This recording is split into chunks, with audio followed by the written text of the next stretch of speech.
الحمد لله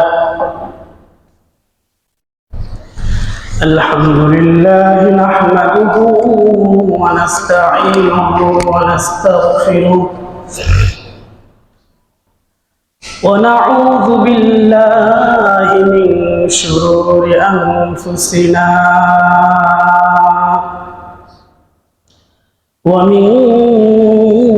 سيئات أعمالنا من يهده الله فلا مضل له ومن يضلله فلا هادي له ونشهد أن لا إله إلا الله وحده لا شريك له ونشهد أن سيدنا وسندنا وحبيبنا ومولانا محمدا عبد الله ورسوله الذي أرسله بالحق بشيرا ونذيرا وداعيا إلى الله بإذنه وسراجا منيرا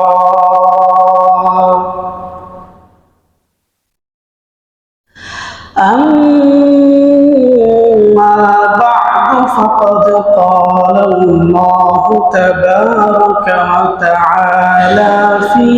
كلامه المجيد وفرقانه الحميد أعوذ بالله من الشيطان الرجيم بسم الله الرحمن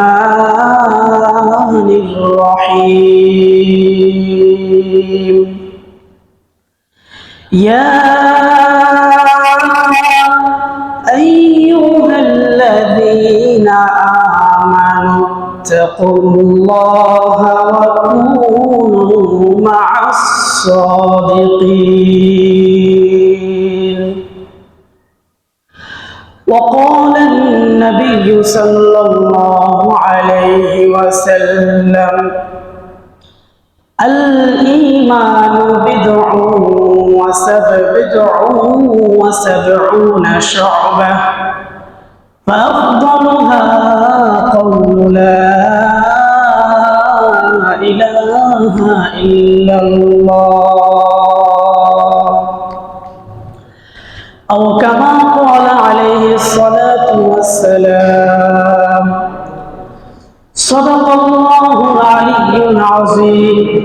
وصدق رسوله النبي الكريم ونحن على ذلك من الشاهدين والشاكرين